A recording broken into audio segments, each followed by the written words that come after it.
malgré le vent qui s'était franchement levé. Il avait quitté la prison la veille au soir, et tout le monde devait à présent être à ses trousses. Les gardiens, les policiers, et peut-être même une partie de la population. Muller jeta un regard à droite et à gauche. Certes, la nuit allait bientôt se lever dans ce petit village, mais le coin lui paraissait trop calme. Peut-être que les gens s'étaient tous cloîtrés chez eux en apprenant la nouvelle de son évasion. Il avait bien sûr commis des choses affreuses, mais c'était il y a plusieurs années, et il se ressaisit. C'était pas possible que tout le monde soit déjà au courant. C'était bien trop rapide. Alors oui, il s'était enfui. Il s'était enfui parce que il n'en pouvait plus. Parce que cet enfermement lui pesait tellement qu'il allait véritablement devenir fou s'il restait plus longtemps dans cette prison. Des briques peintes en blanc comme salami et l'odeur des produits ménagers dans les couloirs. Voilà son environnement au quotidien. Il était comme la page d'un vieux magazine. Il avait bien vécu et avait eu plein de choses à raconter, mais il était aujourd'hui destiné à la corbeille et puis à la déchetterie. Pourtant, son temps n'était pas venu. En fait, à la prison, ce qu'il racontait avait bien peu d'importance. Ses congénères ne lui avaient jamais prêté attention, sauf dans les premières semaines de son incarcération, car sa réputation l'avait précédé. Avec le temps, les prisonniers avaient oublié et avaient fini par s'en moquer éperdument pour se concentrer sur leurs propres intérêts, c'est-à-dire sur le meilleur moyen de tuer le temps. Car c'était là le pire ennemi des prisonniers des longues peines comme lui. Trouver un moyen de s'occuper, pour ne pas ressasser sans cesse. Bref, seuls ces hommes en blanc l'écoutaient. Ceux chez qui il se rendait tous les jours à heure fixe pour prendre son traitement et parler un peu.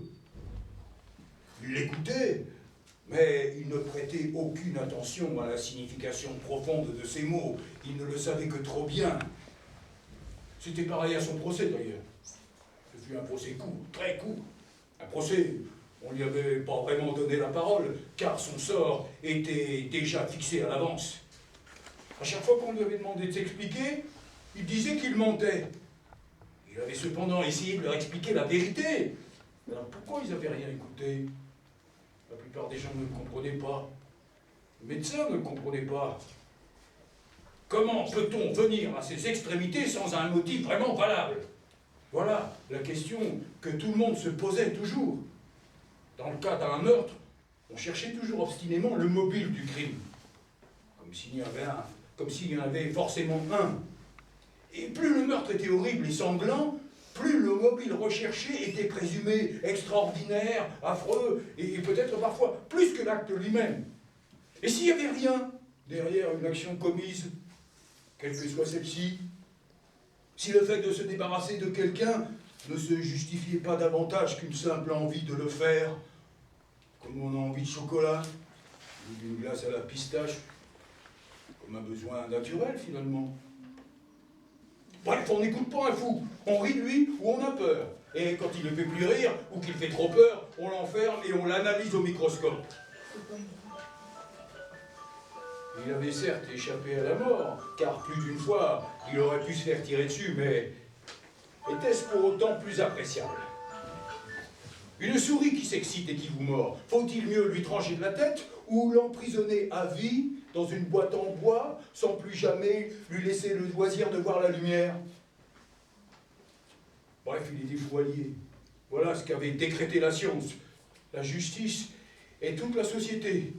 Et les fous, on les enferme dans une prison avec de grands murs et plein de gardes, et c'est tout. Alors quand Muller avait eu l'occasion, il l'avait saisi. Et voilà, et il n'en aurait sûrement pas d'autres. Donc il fallait surtout pas se faire prendre. Il se frottait les mains, il faisait froid. Il lui fallait courir au plus pressé, trouver un logis et de la nourriture. Il pourrait dormir dans une grange, à la rigueur, s'il en trouvait une. En revanche, pour la nourriture, ce serait plus difficile. Et son ventre commençait à crier famine. Alors il comptait sur la dissuasion d'une arme pour venir à bout des réticences qu'il pourrait rencontrer. Après quelques recherches, il réussit à trouver un couteau sur un appui de fenêtre, presque à portée de la main depuis le trottoir. Il n'eut qu'à tendre le bras pour s'en emparer. Muller ne cherchait pas de problème. Il devait d'abord penser à sa survie. Il espérait ne pas avoir à utiliser la violence pour en venir à ses fins, mais le mieux serait de trouver quelque chose à manger aisément accessible. Ça aurait été plus facile en été. Les gens laissaient les fenêtres entrouvertes à cause de la chaleur. Il aurait peut-être eu à forcer un peu pour entrer se servir, mais en automne, pire. Les gens sécurisaient aujourd'hui toutes les ouvertures de leur maison, sans compter les alarmes. Bref, s'il voulait entrer quelque part, il serait certainement obligé d'utiliser la force d'une manière ou d'une autre. À moins que... Muller regarda un peu plus loin. Une maison éclairée se devinait dans la pénombre. Elle disposait d'un accès en porte-fenêtre par un balcon à l'étage. Avec un peu de chance, il pourrait y accéder et entrer. Ce genre de porte était rarement fermée à clé, et en passant par l'étage, il y avait moins de chances de tomber sur une alarme. En revanche, il y avait rarement de la nourriture à l'étage. Il aviserait donc à ce moment-là.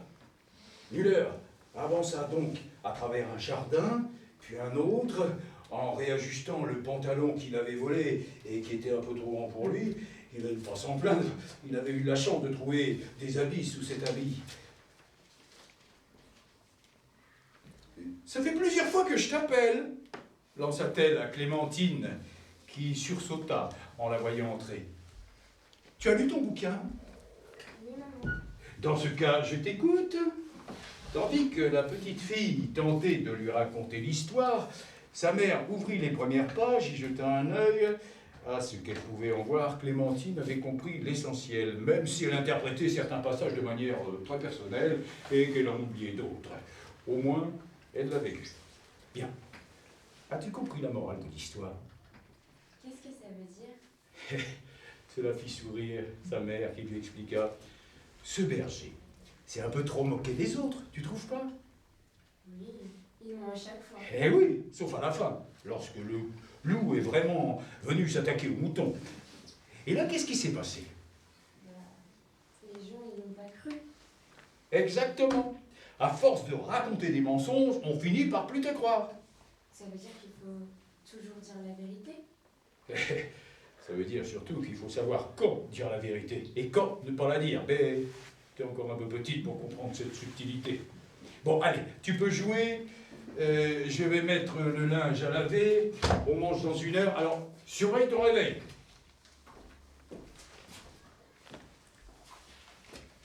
Il se trouvait maintenant en dessous du balcon en question. Il y avait un quadrillage en bois qui guidait une plante grimpante pour escalader le mur. Alors il allait tenter le coup en s'y accrochant. Normalement, cela devrait tenir.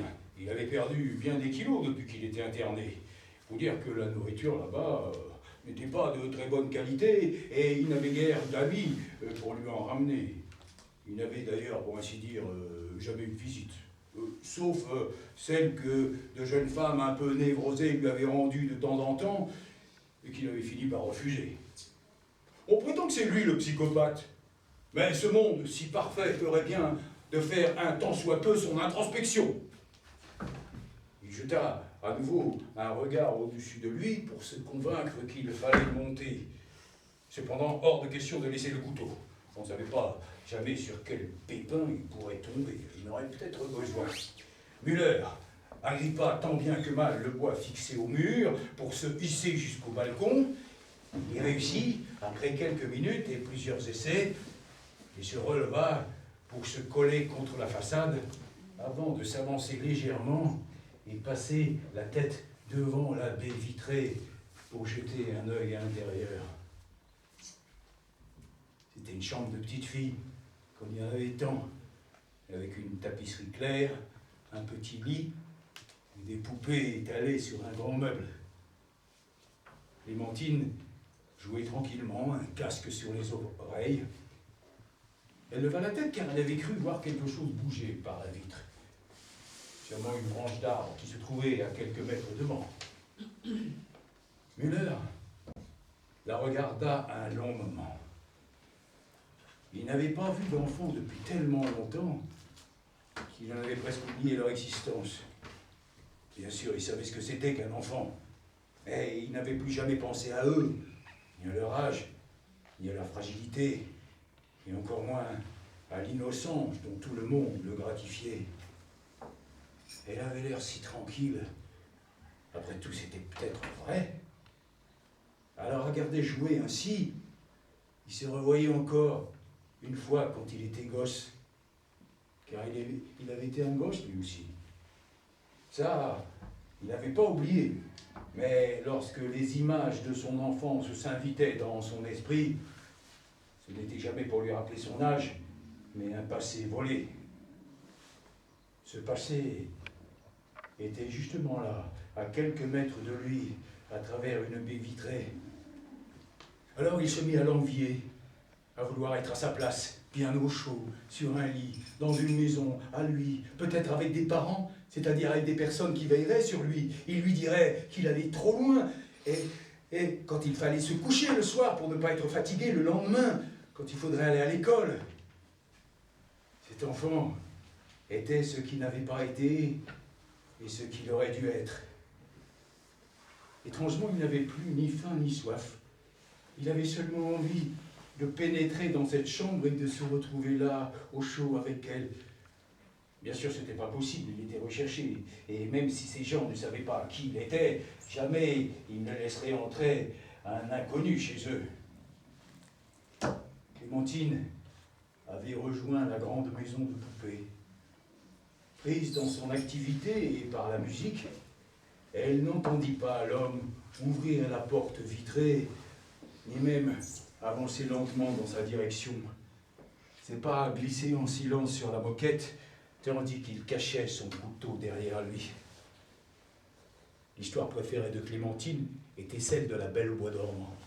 Cette princesse qui habitait un grand château qu'elle ne pouvait pas visiter parce qu'elle dormait tout le temps, comme l'ensemble de sa domesticité. Du haut de son jeune âge, la petite fille trouvait là qu'il y avait un horrible gâchis. Tout cet espace qui ne servait à rien et que la végétation envahissait au cours des années. Elle imaginait ces grandes ronces, bien incapables pourtant d'arrêter le prince charmant, venu délivrer la belle, et tous ces personnages immobilisés qui allaient renaître dans ce grand château comme avant. C'est très beau. Müller était apparu juste à côté. Clémentine sursauta et enleva aussitôt ses écouteurs. « T'es qui » demanda la fillette, surprise par la présence de l'inconnu dans sa chambre, mais pas pour autant effrayée. Elle avait de petites nattes qui lui tombaient sur les épaules et d'adorables prunelles. Noisettes. C'était tout à fait cliché. Mais cette image frappa profondément Müller qui lui répondit simplement « Un ami, je passais juste par là. » Un ami de maman ? Je ne t'ai jamais vu. Je disais que ta maison est très belle, répéta l'homme pour ne pas avoir à répondre à la question embarrassante. Après avoir fermé la porte de la chambre, il s'était avancé un peu plus, toujours très lentement pour ne pas l'effaroucher. « À table, Clémentine !» cria sa mère en passant rapidement en bas de l'escalier. C'est pas une maison, c'est un château. Ah, je me disais bien, c'est un peu grand pour une maison. J'aimerais bien en avoir un comme ça plus tard. Elle était adorable, si jolie. Et il faudrait que t'épouses un prince dans ce cas. Ça n'existe pas, les princes, c'est que dans les histoires. Mais bien sûr que si. Et ils ont toujours des beaux châteaux, comme le tien, et même encore plus grands. Alors, tu serais le prince et je serais la belle ? C'était son rêve de petite fille. De l'argent sur des draps d'or. Alors, si les châteaux existaient encore et qu'ils étaient habités par des princesses, l'homme lui offrit un grand sourire pour la mettre en confiance et s'assit sur le lit en face d'elle. Il baissa les yeux sur les poupées. Alors, celle-là doit aller ici, non ? Clémentine l'observa, sans bouger ni parler. Elle était admirative. C'était la première fois qu'un adulte s'intéressait à ses jeux. Il avait l'air attentif, sincère dans ses gestes et ses paroles. « À table !» répéta Capucine en bas, sur la dernière marche. Faut mettre celle-là aussi. Elles doivent jamais être séparées. Ah oui, parce qu'elles sont toujours ensemble, fit l'homme en terminant sa phrase et en attrapant la poupée en question des mains de la petite fille. Le contact avec ses petites mains dura un court instant, mais c'était suffisant pour créer une émotion nouvelle chez lui. Elle était si chaude et si légère qu'il aurait voulu ne pas enlever les siennes trop rapidement. Son regard ne cessait de fixer la petite fille. Lui qui avait assassiné des dizaines de personnes, qui les avait torturées, massacrées, et qui s'était repu de ce spectacle comme un peintre face à son œuvre, le voilà à présent assis devant une fillette en train de jouer à la poupée. Il faut leur faire des gâteaux maintenant, sinon elles vont avoir faim.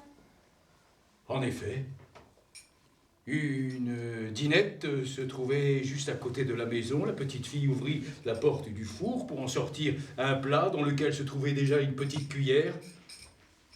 On va d'abord vérifier si c'est chaud.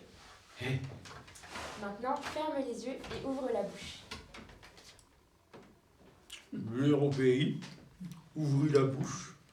Clémentine enfourma la cuillère et l'homme mima la mastication avec un plaisir sincère.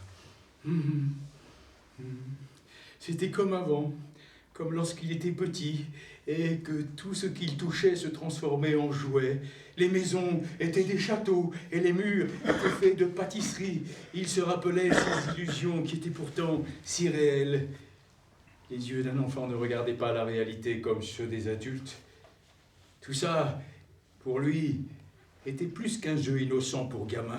C'était un esprit de liberté, une transformation plus qu'une déformation de la réalité. Et elle agissait sur lui comme le doux parfum d'une madeleine. Alors il ne voyait plus en elle une enfant, mais un compagnon de jeu. Une proie, pas une proie, mais simplement une amie. Pourtant, il sentait aussi quelque chose grandir en lui. Quelque chose qu'il n'avait pas ressenti depuis fort longtemps et qu'il avait complètement effacé de son esprit, quelque chose qui rejetait ce jeu en essayant de lui montrer une autre réalité. Cette fillette le provoquait. Elle était peu vêtue. Il devinait ses formes encore timides, ses petits tétons, et cette peau si jeune, si pure.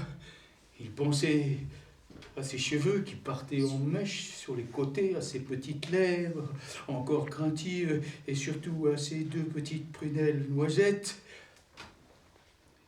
Il rouvrit les yeux. Elle était toujours là. Ses doigts étaient petits et glissaient avec grâce. Quand elle bougeait, il pouvait voir son nombril qui s'échappait, provoquant chez lui un petit tremblement le long de sa colonne vertébrale. Comme sa fille ne voulait pas descendre, c'était à elle de monter, comme c'était trop souvent le cas. Capucine gravit donc les marches d'un pas décidé, parvint dans la mezzanine, elle tourna à droite en direction de la chambre de Clémentine, lorsqu'on frappa à la porte d'entrée. Elle soupira, fit demi-tour et descendit deux à deux les marches. Maintenant, c'est à toi. Fit Clémentine en fermant les yeux. Elle était si naïve. Il aurait aimé lui dire qu'il était dangereux et qu'elle devait s'enfuir loin de cette chambre, de cette maison et de ce monstre qui le dévorait. Mais il ne pouvait qu'accepter la situation et la déshabiller des yeux. Il voulait ce corps pour lui, uniquement pour lui. Hors de question qu'un jour quelqu'un puisse l'offrir. Il voulait goûter à cette peau si candide, si tendre, effleurer de ses doigts ses paupières et caresser ses joues. Elle était née pour être à lui, ne serait-ce qu'un instant, un court instant, où le temps et l'espace n'auraient plus cours, rien que pour lui. D'accord, mais Ne bouge pas et garde les yeux fermés surtout. Elle représentait aussi ce qu'il vénérait par-dessus tout. L'image d'une enfance qu'il avait perdue depuis bien longtemps et qu'il aimerait retrouver. Une enfance cachée derrière tant de cadavres et de sang, derrière plus d'une décennie de haine et de sévices. La posséder pourrait peut-être le faire accéder à un niveau supérieur, lui faire goûter plus profondément ce désir inassouvi. Au fond de son cœur, le monstre se débattait de plus en plus fort. Il pestait et hurlait car il avait faim. Müller tendit son bras en arrière, attrapa le couteau alors que la petite fille avait toujours les yeux fermés, et il posa la lame sur sa main. Elle était froide, mais la fillette ne bougea pas. Ses paupières closes ne se frissonnaient même pas. Elle avait confiance en lui, car il lui avait montré qu'il aimait les mêmes jeux qu'elle. Après tout, peut-être voulait-elle jouer jusqu'au bout, jusqu'à ce que le rideau s'abaisse et que le public se retire. Si c'était pas le cas, elle réagirait et elle s'en irait. Elle monta le long de son bras, accrochant au passage sa robe. Sa peau de lait grandit l'excitation de l'assassin. Il effleura avec son pouce. Le contact était doux, presque sensuel, et il en eut un frisson de plaisir. Enfin, il arriva jusqu'au cou. Capucine ouvrit la porte. Il y avait un homme en imperméable qui se tenait devant elle et qui se présenta. « Bonjour madame, je suis le lieutenant Faris. J'enquête sur la disparition d'un prisonnier. On pense qu'il pourrait se trouver dans les parages. »« Désolé, je n'ai rien vu. Je ne suis pas sorti depuis le début de l'après-midi. » Le lieutenant hocha la tête et ajouta « D'accord. Serait-il possible de m'entretenir un instant avec vous quand même ? Parfois, on ne se rend pas compte de l'importance de certaines choses. » Capucine hésita, et l'officier s'en rendit compte. Müller s'arrêta un long moment, hésitant, puisant au fond de lui-même les forces nécessaires pour renoncer, pour se libérer. Mais c'était justement au fond de lui-même qu'était tapi le monstre. En voulant ouvrir son cœur pour chercher la force de redevenir un homme, il avait ouvert en même temps les portes de son cachot. Et alors, brusquement, le rideau rouge se baissa sur une scène qu'il avait trop souvent jouée et qui n'était pas celle d'un conte de fées. « J'espère que je ne tombe pas mal, » ajouta Faris avec un petit sourire. « Non, pas du tout, je vous en prie, entrez. » C'est fini.